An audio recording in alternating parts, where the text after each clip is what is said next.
ሰው ራስ ወዳድ እየሆነ መጥቷል። አሁን ማለት ራስ ወዳድ እየሆነ ነው የመጣው። እግዚአብሔር ግን ጠላቱን ፈጠረ። አይገርማችሁ? መጀመሪያ ክፉ ጠላቱን ዲያብሎስን ፈጠረው። ይሄንስ አልፈጥርም ሳይል ቀጥሎ የሰውን ልጅ እንደሚነሳበት እያወቀ ፈጠረው። እኔ እንደ እግዚአብሔር ያለ ቸር የለም፣ መቼም ኑሮ ያውቅ እና እግዚአብሔር ሰው ጠላቱ እንደሆነ እያወቀ መፍጠሩ የእግዚአብሔር ቸርነት ነው። ሁለተኛ ሰው ላይ ስታዩት ያደረገው ቸርነት እግዚአብሔር በአርአያው በአምሳሉ መፍጠሩ ነው።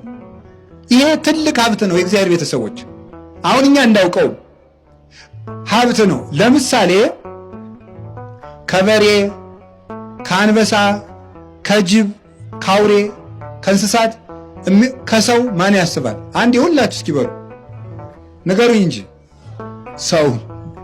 እሺ ጅብ ሲጮህ ሰምታችሁ የምትሮጡ ስለምታስቡ ነው አይደል? አይደለም ነው። ማሰብ ካቆማችሁ እኮ ዝም ብሎ መቁለጭለጭ ነው፣ አትሮጡ።